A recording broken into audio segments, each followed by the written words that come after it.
Il s'agit des dernières enclaves de l'État islamique. Elles se trouvent dans le Kurdistan syrien, des camps géants où vivent femmes et enfants. Les forces kurdes en ont perdu le contrôle et la loi de Daesh domine sur place. Pour en parler avec nous, Georges Dalmagne, député belge et ancien directeur des opérations de Médecins sans frontières Belgique. Merci Georges Dalmagne d'être avec nous. Et puis en plateau, Slimane Zeguidour, éditorialiste à TV5 Monde. Mais avant d'en parler ensemble, je vous propose de regarder ce reportage exceptionnel tourné dans ces camps, tourné par Sébastien Joris de la RTBF. Des rangées de tentes occupées par des femmes et des enfants. Des familles de djihadistes enfermées au fil des défaites du groupe État islamique ces dernières années. Jessie Van Etveld est anversoise. Elle affirme avoir été entraînée en Syrie par son mari et souhaite rentrer en Belgique avec ses 2 enfants. Sommigen willen misschien echt niet terug. Oké, laat ze dan hier. Allee ja, dat ze een plan trekken. Maar degenen die echt spijt hebben en gewoon een nieuwe kans willen, gewoon een kans geven. Hoeveel criminelen krijgen die een nieuwe kans? Ik zie mezelf nog steeds niet als een crimineel. Want ik heb niks gedaan. Ik heb gewoon depressief in een huis daar geleefd onder bommen en dingen. Ik zeg het, als ik het wist, had ik er nooit voor gekozen. Toutes n'expriment pas les mêmes regrets. Cette mère originaire de Bruxelles, qui souhaite conserver l'anonymat, rêve encore d'un retour de l'État islamique. C'est vrai qu'il y avait beaucoup de choses qui n'allaient pas, mais il y avait des choses qui allaient bien aussi. Il ne faut pas dire que c'était mal, parce que c'est pas vrai, c'était pas si mal que ça. Que faire avec ces familles? Le gouvernement belge accepte le retour de certains enfants, mais pas celui des adultes. Pour des députés de l'opposition venus évaluer la situation, il faut sortir d'une impasse. Je pense qu'il faut simplement coopérer ici avec les autorités locales pour faire le tri, pour voir quels sont les dangers, quelles sont les menaces et pour faire en sorte que effectivement celles qui doivent pouvoir quitter puissent le faire, celles qui doivent être jugées puissent être jugées et qu'on arrête de reporter en fait la solution à ce problème parce que demain ici l'État islamique peut reprendre le contrôle de la situation. Het is heel duidelijk dat er een groot verschil is van persoon tot persoon. Iedereen over dezelfde kam scheren is moeilijk, is zelfs denk ik onmogelijk in dit geval. Dus wat wij zouden moeten doen is een onderzoeksteam ook naar hier sturen. 23 femmes belges, épouses de djihadistes, vivent dans des camps syriens. 23 femmes belges et une soixantaine d'enfants. Ils sont soit ici, proche de la frontière nord de la Syrie, soit 100 km plus loin, dans une région encore très fréquentée par les extrémistes. Là, le camp d'Al-Hol rassemble 64 000 personnes. Salam alaikum, Nissa Belgikiat, des femmes belges. Nous n'avons pas pu rencontrer les Belges présents à Al-Hol. Le camp connaît d'importants problèmes sanitaires et humanitaires. Autre menace, celle d'une radicalisation de plus en plus grande. Des groupes de femmes s'organisent en véritables réseaux. Elles font régner la peur et endoctrinent, y compris les enfants. Mais apparemment, ils veulent pas. Des lancers de pierres poussent les députés belges et la directrice de Child Focus à quitter le camp.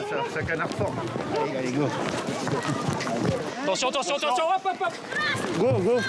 Ce qu'on a vu aujourd'hui, malheureusement, c'est que tout à coup, les enfants se sont tournés contre nous. Ils nous ont appelés couffards, jetés des pierres, et ça m'inquiète vraiment. Les enfants sont victimes de cette radicalisation. Alors, j'appelle vraiment au gouvernement belge, mais également aux États membres, de ramener au plus vite les enfants, de s'occuper d'eux, de les mettre en sécurité. Des familles de 46 nationalités se côtoient ici. Les forces kurdes reconnaissent avoir perdu le contrôle à l'intérieur du camp et sollicitent l'aide de la communauté internationale pour que cet endroit ne constitue pas la base d'un nouveau califat. Georges Dalmagne, on vient de vous voir à la fin dans ce reportage avec une délégation belge dans le camp de Al-Hol. Vous avez reçu un accueil plutôt hostile dans ce camp. Oui, c'est un camp assez terrifiant. J'ai été dans beaucoup de camps, mais celui-là est particulièrement terrifiant. C'est un camp qui est complètement entre les mains de l'État islamique, avec la loi de l'État islamique, avec, vous l'avez vu, des femmes en burqa, mais aussi des fillettes en burqa, qui ont l'espoir de reconquérir en fait les territoires. Vous montez une affaire avec moi? Je me suis demandé. Slimane, on a un petit problème avec notre liaison avec Georges Dalmagne. Est-ce qu'on peut craindre éventuellement une reconstitution d'un califat dans la région ? Pas vraiment. Je crois que ces femmes que nous voyons rêver encore de Daesh sont la preuve vivante que Daesh, comme État sanctuarisé, aidé par les sponsors, est complètement fini. Il reste le rêve, la nostalgie, mais je ne crois pas. Georges Dalmagne, on vous a retrouvé depuis la Belgique. Georges Dalmagne, est-ce qu'on peut parler de zone de non-droit et pourquoi les forces kurdes ont-elles perdu le contrôle de ces camps ? Mais les forces kurdes n'osent plus rentrer dans ce camp. Ils ont eu des morts parmi leurs gardiens. C'est un camp qui est véritablement aujourd'hui piloté par l'État islamique. On nous dit qu'il y a des émirs de Raqqa, d'autres zones qui donnent des instructions aux personnes qui sont dans ces camps. Vous savez qu'il y a encore des Irakiens, des Syriens et puis 46 nationalités. Et là, ce sont surtout des femmes et des enfants. Et donc, il y a là, effectivement, la loi de l'État islamique qui règne. Les femmes qui voudraient, par exemple, s'échapper, qui voudraient éventuellement sortir de l'orthodoxie de l'État islamique, eh bien, elles sont sévèrement sanctionnées. Il y a eu le dernier mois 7 assassinats de femmes qui ont voulu sortir de ce camp-là. Et les Kurdes, en fait, nous appellent à l'aide. Ils se demandent pourquoi ils doivent être les seuls à essayer de gérer ce camp. Ils sont très inquiets. Ils font eux-mêmes l'objet de harcèlement, même à l'extérieur de ce camp. Ils nous disent aussi que ces camps sont poreux, que certains des djihadistes qui sont à l'intérieur de ces camps, et notamment des Syriens et des Irakiens, sortent du camp, passent la frontière turque et sont même embauchés comme milices pour aller se battre en Libye. Et donc oui, pour moi, il y a là, si nous n'y prenons garde, la possibilité d'une résurgence, la possibilité d'attaques en tout cas et de harcèlement qui sont déjà là aujourd'hui et qui pourraient prendre de l'ampleur. Selon vous, Georges Dalmagne, que faut-il faire pour ces femmes et ces enfants ? Alors d'abord, je pense qu'il faut démanteler ce camp de Al-Hol. Il est beaucoup trop grand, il est totalement ingérable. Il faut coopérer avec les Kurdes qui nous demandent de travailler ensemble sur des solutions. Il faut, le cas échéant, juger les personnes qui ont commis des crimes de sang. Les Kurdes eux-mêmes essayent de réintégrer les Syriens dans les tribus sunnites qui sont alentours et il y a des accords qui fonctionnent mais qui sont très progressifs. Et puis pour les femmes et les enfants, il faut en tout cas, encore une fois, démanteler, faire des unités qui soient beaucoup plus petites, travailler sur place dès à présent et puis travailler également sur la justice, sur éventuellement un rapatriement, sur la protection des enfants et sur le jugement des femmes qui auraient participé à des crimes de l'État islamique. Mais en tout cas, il faut arrêter de se mettre la tête dans le sable. Aujourd'hui, on est dans une voie sans issue puisque vous savez que nos pays ne veulent pas récupérer ces ressortissants. Mais de toute façon, les Kurdes ne veulent plus les rendre parce qu'ils se rendent compte qu'en fait, le seul intérêt qu'on a pour eux, c'est parce que ils ont nos ressortissants là-bas. Et donc, puisque personne ne veut les rapatrier chez nous, il faut commencer à travailler sur place, à la fois sur des questions de sécurité, c'est très important, on l'a dit, sur des questions de justice, et puis pour les enfants, sur des questions de protection, évidemment.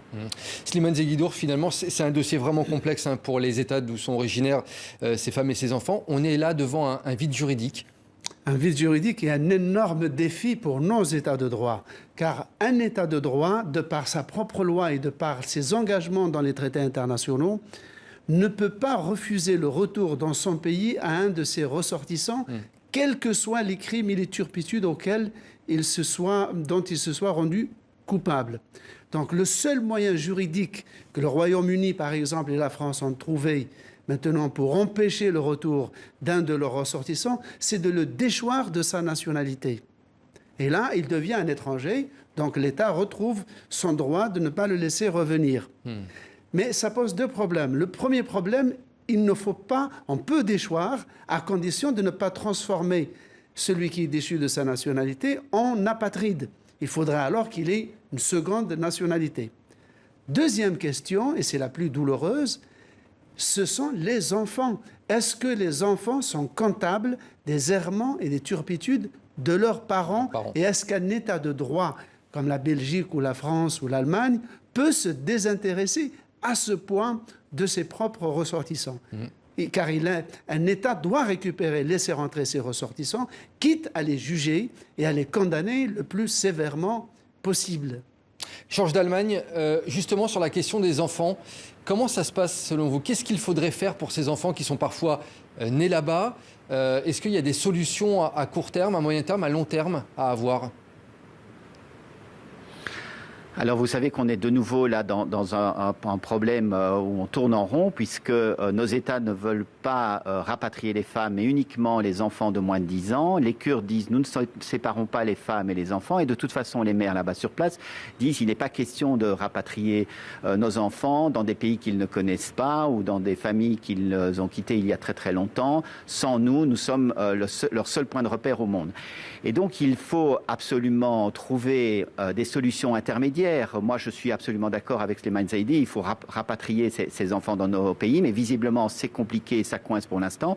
Et ces solutions intermédiaires, c'est de travailler dès à présent avec les Kurdes pour les sortir de ces grands camps, pour les mettre dans des institutions et dans des structures qui soient adaptées à ces enfants et à ces femmes, pour leur donner une éducation, pour leur donner des soins et pour également travailler avec ces femmes pour qu'elles soient déradicalisées pour celles qui sont radicalisées et pour pouvoir protéger celles qui ne le sont pas, puisque certaines de ces femmes, une minorité, mais enfin quelques-unes, ont été piégées par leur mari et n'ont probablement commis aucun crime là-bas sur place. Georges Dallemagne, vous avez été donc sur place. Quel est l'état sanitaire dans ces camps? J'avais une autre question en complément. Qui leur vient en aide à ces populations, à ces femmes, à ces enfants? Alors ce sont les Kurdes essentiellement qui les aident, ils sont peu soutenus, il y a des ONG locales kurdes, mais ils n'ont pas d'aide extérieure. Mais vous savez, d'une manière générale, les Kurdes n'ont pas d'aide internationale, ils ont leurs propres réfugiés, puisque environ 350 000 Kurdes ont fui l'offensive à la frontière turque et se retrouvent eux-mêmes dans des camps sans assistance humanitaire. Ils implorent l'assistance de la communauté internationale, mais le régime de Bachar el-Assad a interdit l'assistance sanitaire et l'assistance humanitaire dans ces zones-là, puisqu'il veut remettre la main sur ces zones territoriales. Et donc, les Kurdes en général, et cette zone dans le nord de la Syrie est aujourd'hui dans une situation humanitaire et sociale extrêmement périlleuse, extrêmement inquiétante, avec une population, et je l'ai vu au fil des années où j'ai été là-bas, puisque c'est mon 5e voyage dans la région, j'ai vu cette situation se détériorer, je vois les réfugiés kurdes eux-mêmes, je vois effectivement la situation sociale là-bas qui se détériore, et ce sont des personnes qui se sentent abandonnés et qui sont effectivement abandonnés par la communauté internationale, alors qu'il faut rappeler, et j'insiste quand même toujours là-dessus, ce sont les Kurdes qui ont vaincu l'État islamique, ce sont eux qui étaient en première ligne. Sans eux, nous serions toujours avec cet État islamique, avec toujours cette menace.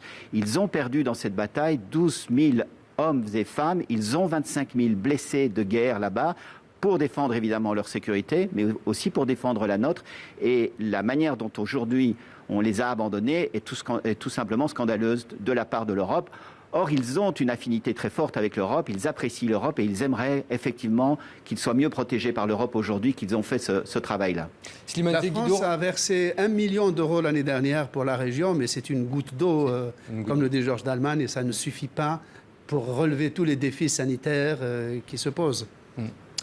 Merci en tout cas Slimane Zeguidour pour ces éclaircissements. Merci à vous Georges Dallemagne donc depuis la Belgique pour ces explications après ces visites que vous avez faites dans ces camps en Syrie. Merci à tous les deux.